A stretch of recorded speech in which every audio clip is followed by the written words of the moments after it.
যদি আমরা ব্যর্থ হই, কারোরই অস্তিত্ব খুনি হাসিনা রাখবে না। আমরা ব্যর্থ হলে হাসিনা আমাদের অস্তিত্ব ধ্বংস করে দেবে, বলেছেন সার্জিস আলম। সার্জিস আলম গণ অভ্যুত্থানের চেতনা রক্ষা করতে সবাইকে ঐক্যবদ্ধভাবে কাজ করার আহ্বান জানিয়েছেন।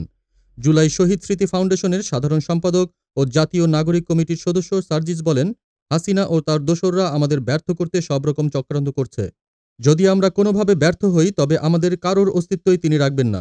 শনিবার ৩০ নভেম্বর ময়মনসিংহ নগরের টাউন হলের তারেক স্মৃতি অডিটোরিয়ামে জুলাই অভ্যুত্থানে নিহত ৫৫ জন শহীদের পরিবারের সদস্যদের মাঝে ৫ লাখ টাকা করে আর্থিক অনুদান বিতরণ অনুষ্ঠানে তিনি এসব কথা বলেন।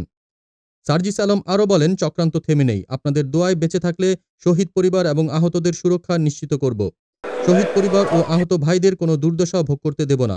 এটি বাস্তবায়নে সময় লাগতে পারে, কিন্তু আমরা জীবন দিয়ে হলেও আপনাদের পাশে থাকব। তিনি আরও বলেন, এই অভ্যুত্থানের চেতনা রক্ষা করা আমাদের সবার দায়িত্ব। আমরা সরকারের গঠনমূলক সমালোচনা করব এবং প্রশাসনের কাজেও সহযোগিতা করব। যারা হত্যাকাণ্ডের সঙ্গে জড়িত ছিল তাদের ভিডিও ফুটেজ ও ছবি দেখে বিচারের আওতায় আনতে হবে। বর্তমানে প্রশাসনে যারা আছেন তাদেরও মনে রাখতে হবে তারা আজ এই জায়গায় অভ্যুত্থানের কারণেই আছেন। সভাটি পরিচালনা করেন জুলাই শহীদ স্মৃতি ফাউন্ডেশনের প্রধান নির্বাহী কর্মকর্তা মীর মাহবুবুর রহমান স্নিগ্ধ। তিনি বলেন, শহীদ পরিবারের দুঃখ দুর্দশা দেখে কেউ নিশ্চিন্ত থাকতে পারে না। আমরা দেশের প্রতিটি মানুষ এই পরিবারগুলোর প্রতি ঋণী। দেশজগৎ ডেস্ক নিউজ।